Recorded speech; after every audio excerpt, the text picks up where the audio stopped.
What's going on, guys? We're back YuGiOh! with Yu-Gi-Oh! Also, you guys get to see the dart getting used. I don't think we usually use it much in the video. Yeah, you definitely don't usually see that on camera. Yeah, that's what we got going on with the... Broke boys, you not. Yeah.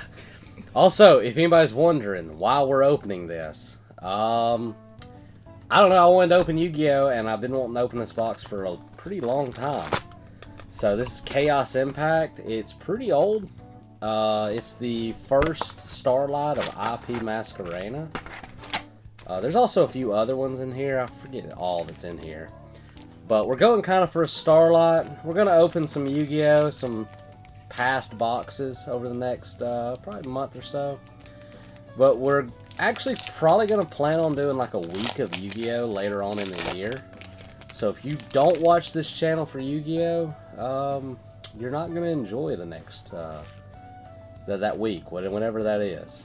YuGiOh is one of the better like performing series. so. We've been doing Yu-Gi-Oh for what, however many years we've been doing the channel, like 4 years since the beginning, and we haven't missed a whole lot of sets. Very few, unless it's just turbo garbage. Yeah, like we didn't open Monster Mayhem or whatever. I really didn't like the set, so Ethan usually does more of the special sets. He doesn't open a lot of the core.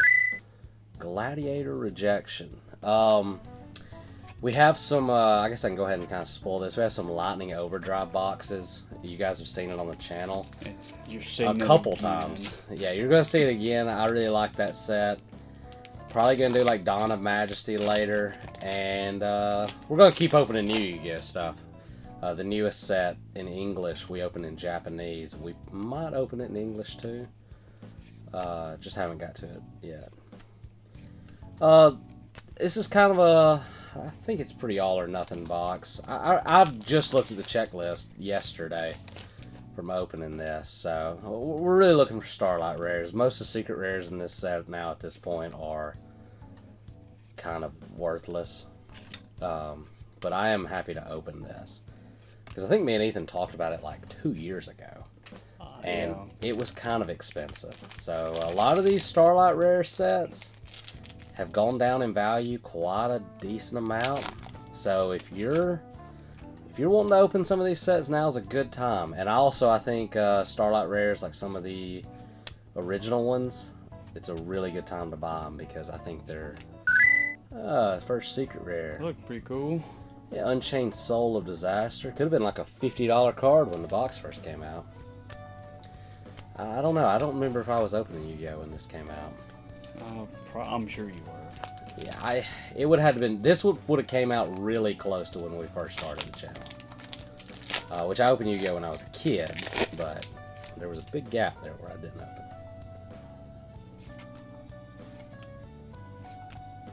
Prime Mineral Concrete. Yeah, I got a really good deal on some Lightning Overdrive, so you guys are going to see 2 boxes of it. Well, you're searching for the Starlights. Yeah, I think Black Rose Dragon in that one. Man. Maybe Win the Wind Charmer in that one. It might be in this one, actually. It's in one of the 2. I think it's probably in this one. I know Black Rose is in Lightning Overdrive. Yeah, and Dawn of Majesty is another one of my favorite sets. That is the Stardust Dragon. And I know what you're thinking. Hey, Brody, why don't you just go buy the card? Yeah, well, that's... We got a channel to do. Yeah, that's... I like opening boxes like this.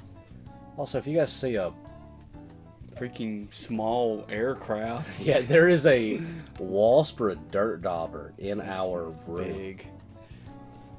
So if he flies on my head and I fling the like camera, that'll go in the we'll do Breaking Banner bloopers video. Yeah. That's never coming. Yeah, out. we have a lot of those too. You guys will never see.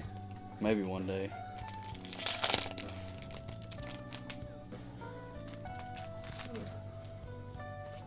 Trying to keep the surprise. It's kind of hard on Yu-Gi-Oh! Because especially with Starlight rares, if you get one, they're kind of really easy to see. It's like a good problem to have. Yeah. Also, these packs are super smooth to open. What was the pull rate for Starlights? I think you could get I think they were better than a case hit, of course, but They were pretty dang rare. That's yeah, for they sure. are pretty rare. Ethan pulled one out of a blister. Just Walmart packs. Yeah, I've never pulled a. I have some Starlights, but I've never pulled them. But also, we didn't open a ton of Starlight rare sets. No, I definitely didn't. Yeah, we've opened a lot more quarter century rare sets than anything, so we've been a little spoiled. But we're back to Starlight rares in Yu-Gi-Oh. I kind of wish they would have done something else. I definitely do. But I also don't know what else they could have done. That's kind of what we were talking about. Like, we were trying to think of things they could have done. And Yu-Gi-Oh not having, like, full art, they're kind of limited to just throwing a bunch of, like, foiling on a card. I do like the old school Ultimate Rares. I wish they would kind of go back to those, which they still do them for OTS packs, but they don't. I wish they'd kind of go back to them, but they don't hold us very good value unless they're like first edition old and graded pretty high. We already pulled that card. We haven't pulled another secret rare. There should be another one for sure.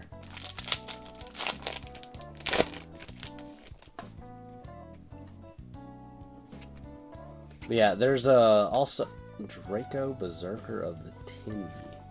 There's also another really cool set that has IP Masquerena in it that I always wanted to open, but it was crazy expensive when it came out, and it's now just affordable.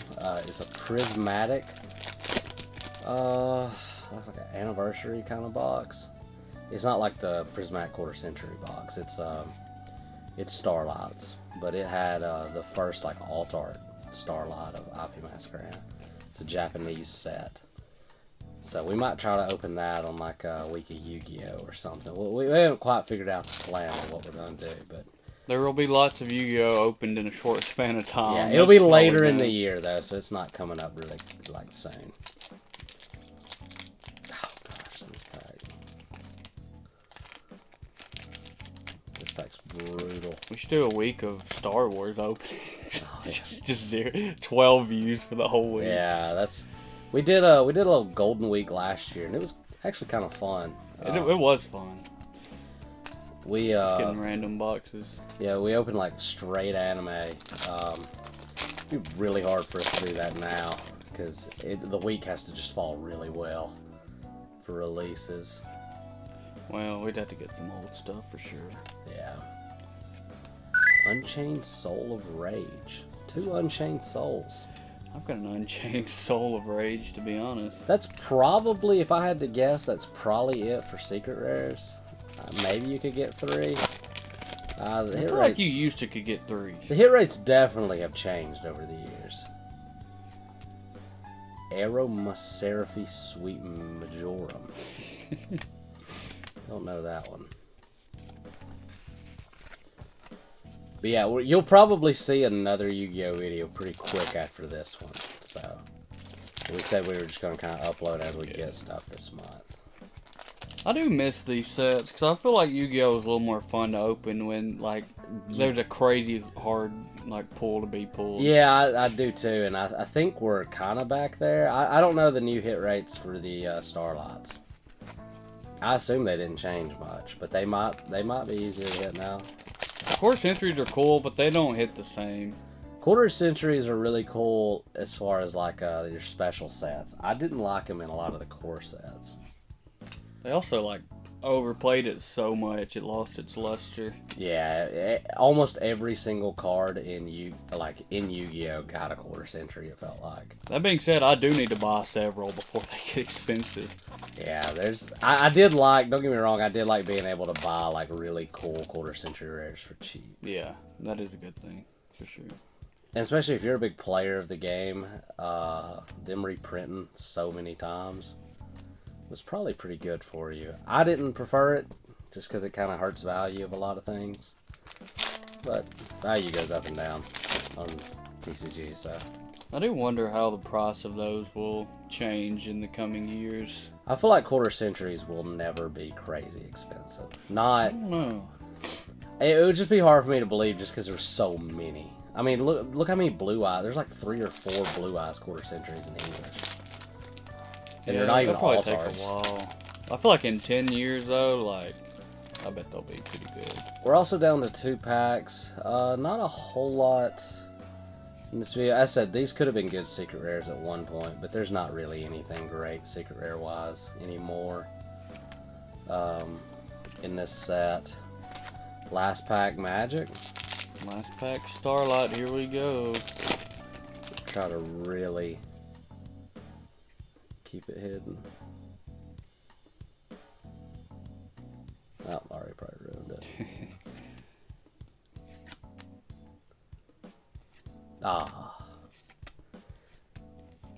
Yeah, I can look at the, we'll have the prices in here. I am almost positive there's nothing really here that was necessarily good. Cool card arts nonetheless. Yeah, dude, I swear, secret rares on Yu-Gi-Oh look so sick, but they lose value so quickly. But I do love the foiling on secret rares.